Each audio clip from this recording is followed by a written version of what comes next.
Halo guys, selamat datang kembali di Pojok Seram. Hari ini gue akan menceritakan film dari Vietnam yang berjudul Cui Cao. Ayo kita mulai.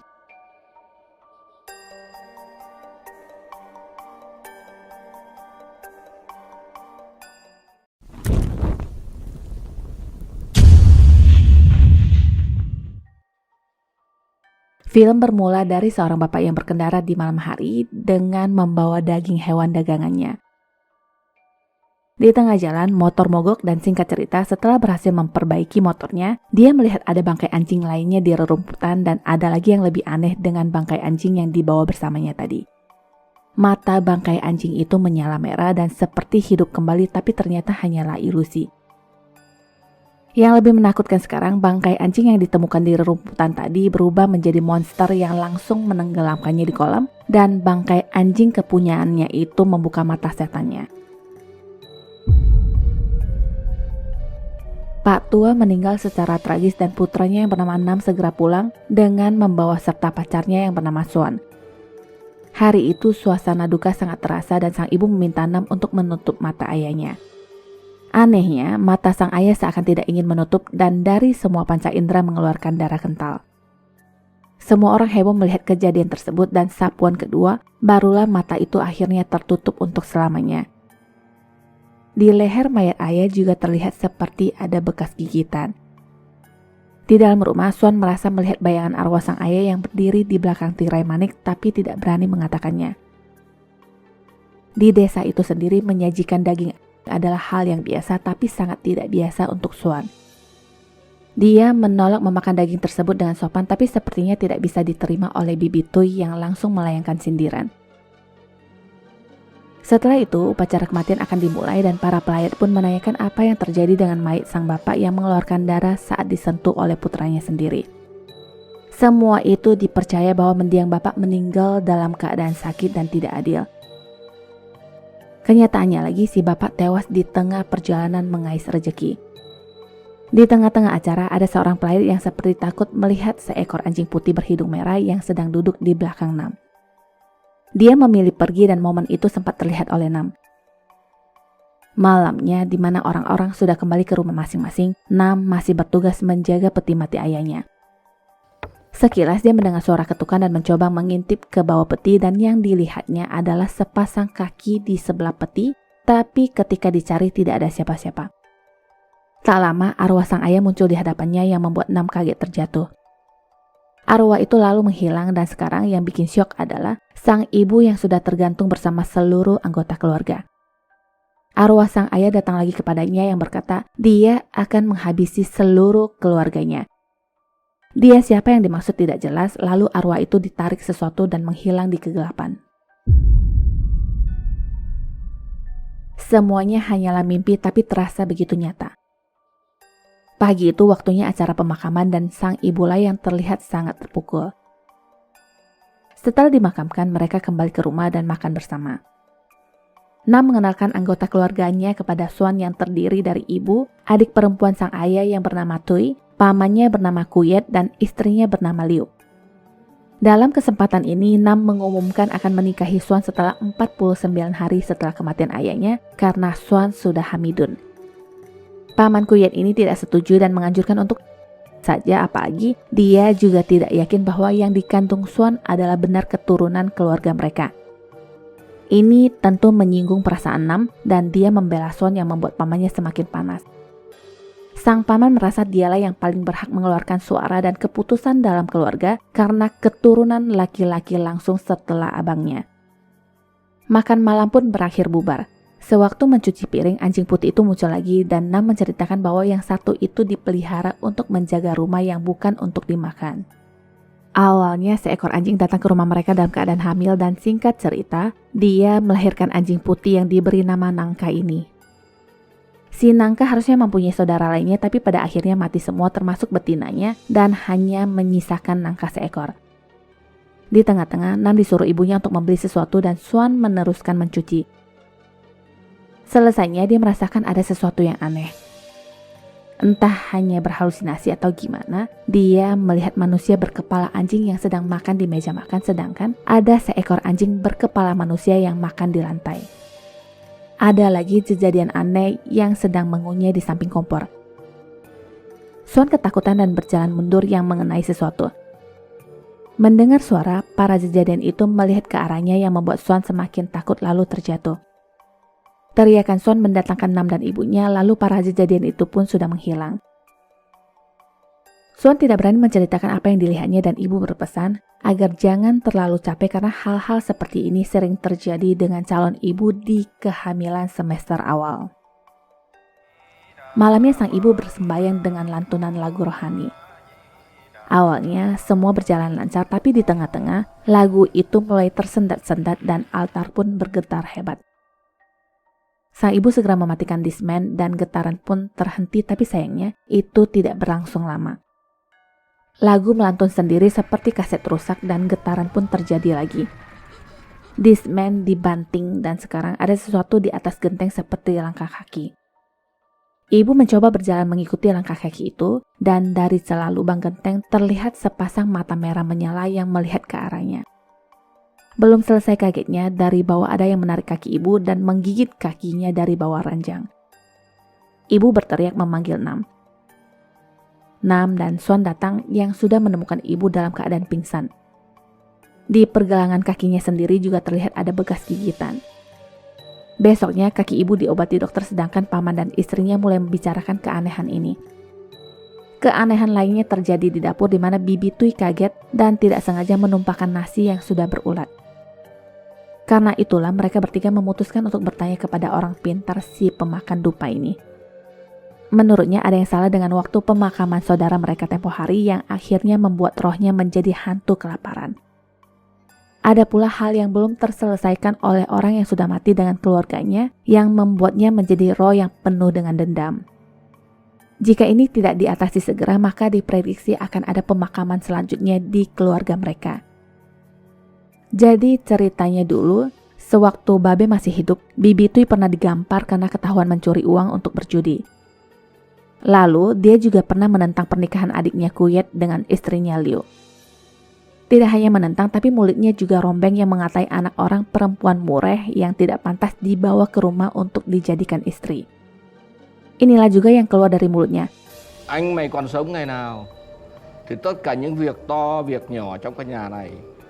Mendiang ternyata banyak memupuk kebencian di hati orang-orang dan sekarang arwahnya belum terselamatkan karena sesungguhnya keluarganya sendiri masih mempunyai dendam untuknya. Jadi sekarang mereka dianjurkan untuk memutus tali keluarga.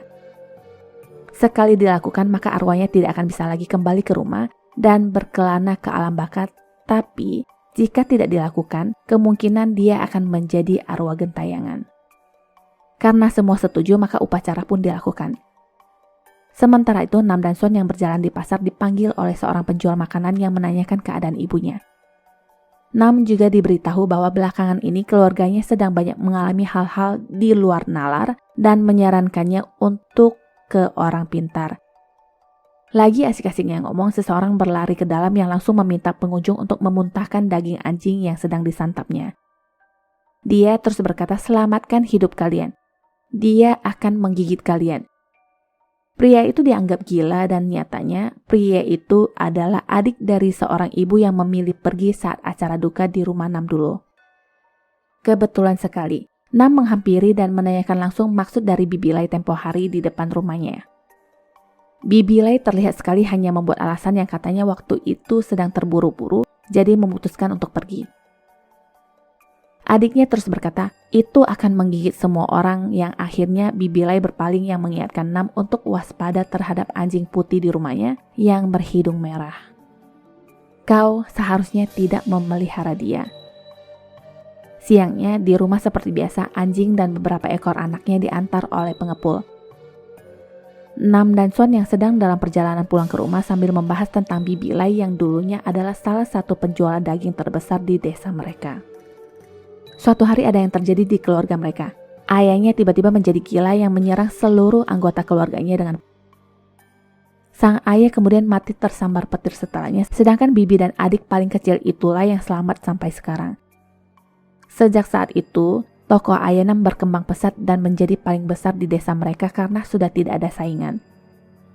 Swan sendiri merasa ada yang janggal yang terjadi belakangan ini di rumah mereka yang mungkin ada kaitannya dengan toko daging mereka. Malamnya, hujan turun deras dan Nam mengingat omongan Bibi Lai soal anjing peliharaan yang berhidung merah.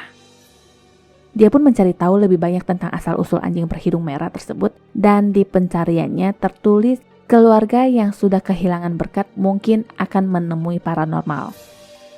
Ini adalah peringatan karena malapetaka akan segera datang. Anjing putih dengan hidung merah itu petaka. Selagi mereka membaca artikel tersebut, di kamar Bibi Tui, si Nangka mengintip dari luar.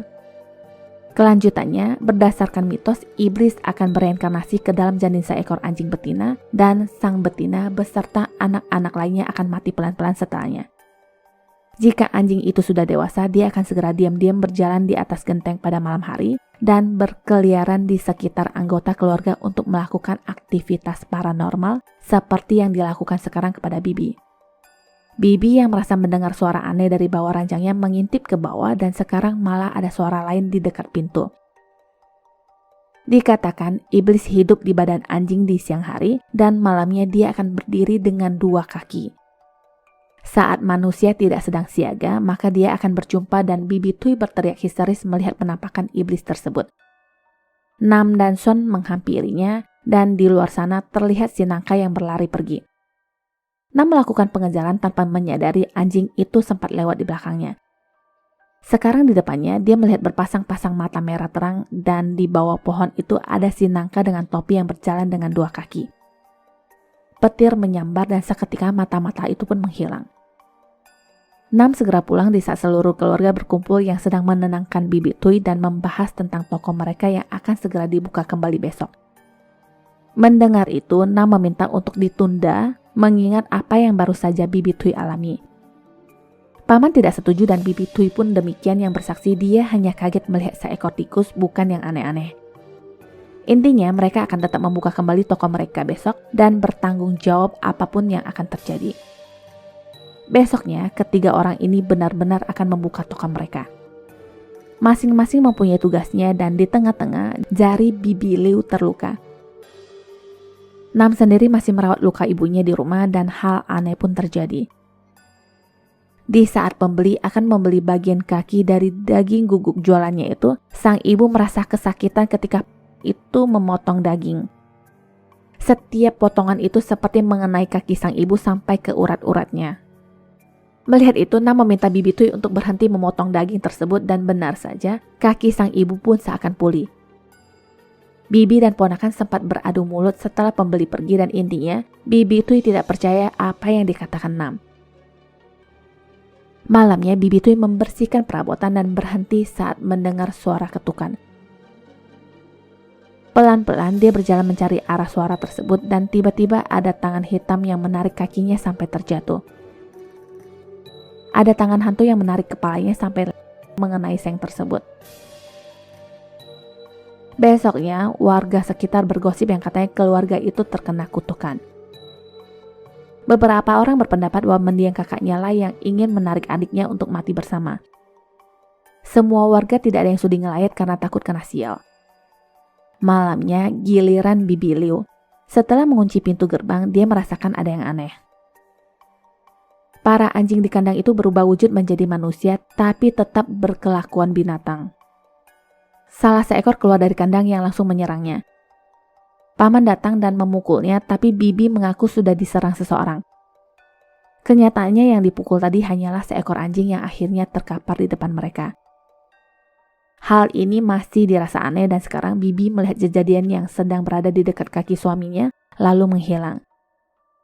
Dia lalu melihat ke bawah ranjang dan disitulah kejadian itu berada. Lidah yang panjang menjilat wajah Bibi yang membuatnya berteriak membangunkan suaminya. Anehnya lagi di kaki paman sekarang ada luka seperti digigit anjing.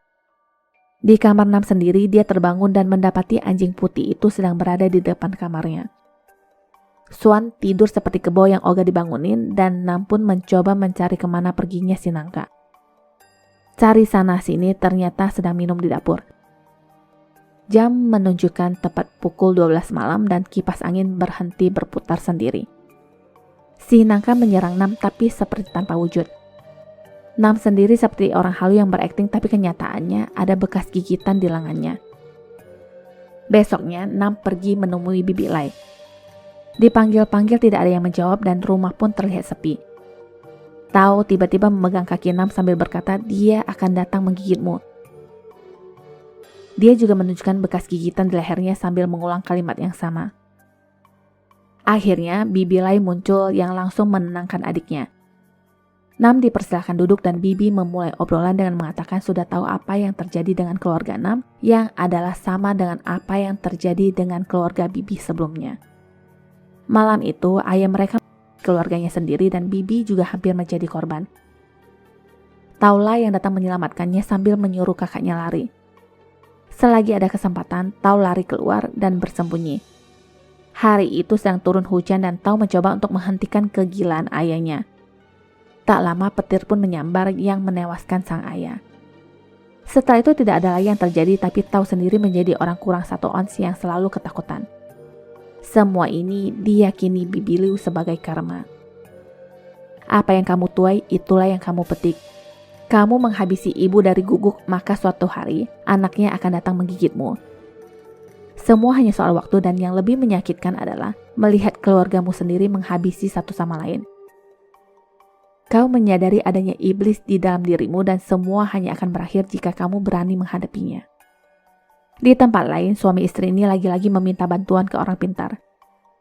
Telur yang dipecahkan berwarna hitam yang artinya keluarga mereka sedang dilanda situasi kematian berantai. Harus diadakan upacara, jika tidak maka akan ada korban selanjutnya. Mereka akan melakukan upacara di samping kuburan orang mati dan mengeluarkan darah angsa. Mayat ayah Nam juga harus digali dan matanya harus untuk menggantikan koin yin yang. Semua dilakukan agar arwah dari sang ayah benar tidak lagi kembali ke rumah menurut si dukun kampret ini. Masalahnya sekarang Nam mungkin tidak setuju dan paman berkata akan memancingnya untuk pergi sementara. Aksi pun dilakukan. Paman memasukkan sesuatu di masakan Suan ketika Suan sengaja dipanggil oleh Bibi. Ketika memakan masakan tersebut, Suan jatuh yang kemungkinan. Selagi Nam sibuk dengan istrinya, mereka melakukan upacara konyol itu yang mengorbankan beberapa binatang. Tidak main-main, kuburan ayah Nam juga digali seperti yang sudah diteorikan. Di tempat lain, Suan dan Nam dimarahi dokter karena dituduh ingin melakukan tindakan menghentikan kehamilan dengan sengaja mengkonsumsi obat herbal zaman dahulu. Beruntung dosisnya masih rendah karena jika tidak, ini mungkin melukai Suan sendiri. Intinya, janin dalam perut Suan masih bisa diselamatkan dan pulangnya, Nam memergoki Bibi Liu yang sedang menuangkan ke altar mendiang ayahnya. Karena kaget dipanggil, mangkok itu jatuh dan Nam langsung menuduhnya yang sudah memasukkan racikan terkutuk itu ke dalam sup yang dimakan Suan. Bibi Liu bersumpah dia tidak melakukannya, tapi Nam menanyakan benda aneh yang ditaruh di altar ayahnya itu. Mendengar keributan, sang ibu dan Suan datang. Ibu menanyakan apa yang sudah dia lakukan kepada calon cucunya.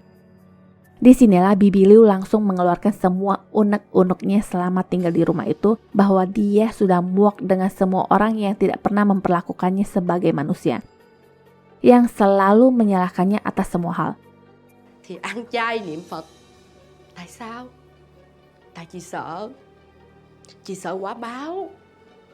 Tại chị đã giết người. Chị giết con tôi. Chị bắt bà Thúy đưa tôi đi phá thai để rồi bây giờ tôi không có thai được nữa. Dù gì nó cũng là huyết thống trong căn nhà này mà. Sebelum dia berkata jauh kemana-mana, ibu langsung menampolnya dan berkata dia sebenarnya sudah tahu Bibi Liu berselingkuh dengan suaminya selama bertahun-tahun. Semua itu sudah dimaafkan, tapi Liu bahkan menginginkan anak dari suaminya yang tidak bisa dimaafkan, apalagi menginginkan kematian calon cucunya. Nam adalah anak laki-laki pertama dalam keluarga itu dan sang ibu tidak ingin membiarkan siapapun merebut posisinya sampai kapanpun.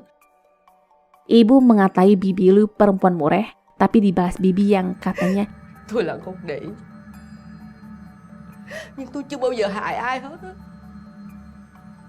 Còn cái gia đình này chỉ giết con tôi. Kalimat itu diucapkan berkali-kali yang berujung tinju-tinjuan antara dua mak-mak ini, sedangkan Nam lebih ingin mengetahui di manakah pamannya sekarang. Ternyata dia masih berkutat di seputaran mayat kakaknya. Dukun menanyakan kapan kematian kakaknya yang dijawab orang-orang jam 5 pagi, Tapi paman malah menjawab jam 3.30 subuh dan jawaban itu pas terdengar oleh Nam yang saat itu sudah di sana. Nam merasa aneh kenapa pamannya begitu tahu dan membentaknya. Paman membalas berkata kakaknya itu pantas mati. Jadi paman sangat dendam dengan kakaknya sendiri karena sebenarnya dia sudah mengetahui perselingkuhan kakak dan istrinya. Itu terjadi di depan matanya. Walaupun begitu kakaknya biasa saja dan mengancam adiknya sendiri. Dia juga mengejek yang katanya perempuan murai itu bagus dan masih segar sambil tertawa sebelum pergi. Nah, pada malam apes selanjutnya, paman dan istrinya kebetulan lewat di jalan yang sama. Mereka melihat kakaknya yang kepalanya sudah di dalam air. Sang istri sebenarnya ingin menolong tapi dilarang dan diancam oleh suaminya. Dengan sangat tega mereka lalu pergi meninggalkannya mati di sana. Mendengar kejadian itu, Nam begitu marah dan menghantam pamannya. Terjadilah perkelahian di antara mereka yang susah untuk dihentikan. Dukun dan kroco-kroconya lalu memutuskan untuk menghentikan upacara, membawa pergi uang dan pergi meninggalkan mereka berdua. Pada akhirnya Nam pingsan terkena hantaman kepalanya sedangkan paman merasa kesakitan dengan luka di kakinya yang sudah berbelatung. Dia berjalan kembali ke rumah dan ada penampakan di atap rumahnya.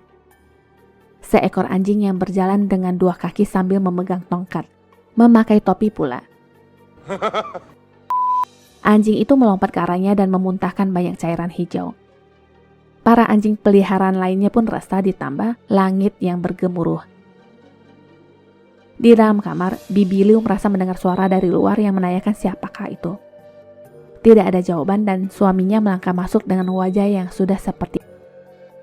Dia langsung menarik istrinya ke dapur yang ingin seperti yang biasa dilakukannya sehari-hari memasak daging. Tanpa ampun, istrinya pun dicelupkan ke dalam didihan air. Hujan segera turun dan Nam tersadar kembali yang langsung berlari pulang. Sesampainya di rumah, yang dilihatnya itu adalah Bibi yang dalam keadaan wajah melepuh tapi masih belum benar-benar koid. Cara ayah tewas juga seperti apa yang dia lakukan kepada anjing-anjingnya dulu, begitu pula dengan Bibi Tui yang doyan potong daging. Sekarang nasib Bibi Liu juga begitu. Teriakan dalam rumah terdengar yang sekarang paman yang kerasukan itu menargetkan Ibu Nam. Dia ingin sang ibu dengan api seperti dia membersihkan bulu-bulu daging guguk jualannya. Beruntung Nam datang yang segera menyelamatkan ibunya, tapi sekarang kepalanya dihadapkan dengan. Nam melakukan perlawanan dibantu istrinya dan alat berat itu berhasil membuat paman KO. Dipikirnya sudah berhasil, nggak taunya kejadian itu bangkit lagi dengan wajah menghadap ke belakang tapi badan ke depan. Kepala itu pelan-pelan berputar kembali. Nam meminta istri dan ibunya untuk segera pergi, tapi kejadian ini lebih ingin mengincar ibunya. Nam memancingnya keluar rumah dan disinilah mereka berhadapan. Dia mengingat tulisan tentang iblis yang akan menetap di tempat di mana energi yin maksimum dan tentang sambaran petir. Karena itulah dia mencoba memancingnya, tapi kejadian ini hilang-hilangan. Ada sebuah ranting pohon yang dan itulah yang dimanfaatkan Nam saat dia diserang. Kejadian itu nyangkut di ranting tapi ternyata tidak membuatnya tewas. Nam mengingat omongan Bibi dulu tentang berani menghadapi untuk mengakhiri karma. Dia lalu menahan badan kejadian itu di ranting tersebut tapi sayangnya dia kegigit. Akhirnya sambaran petir menyambar mengenai kejadian itu yang membuatnya melepaskan gigitan. Nam terpental dan pingsan sedangkan kejadian itu benar-benar koid. Singkat cerita, dia selamat dan dari kejadian ini, Nam benar-benar sadar bahwa sesungguhnya manusia punya pilihan sedangkan seekor anjing tidak. Pilihan kita adalah memberhentikan iblis melakukannya, tapi jika tidak, jalan satu-satunya hanyalah menghadapinya. Akhirnya, Nam membawa istri dan ibunya pindah ke kota dan di rumah itu, si Nangka masih duduk manis dengan nyengirannya yang lebar. Tamat. Terima kasih sudah menyaksikan shortcut film ini. Jangan lupa subscribe, like, share, juga menyalakan lonceng notifikasi untuk updatean film lainnya ya. Sampai jumpa.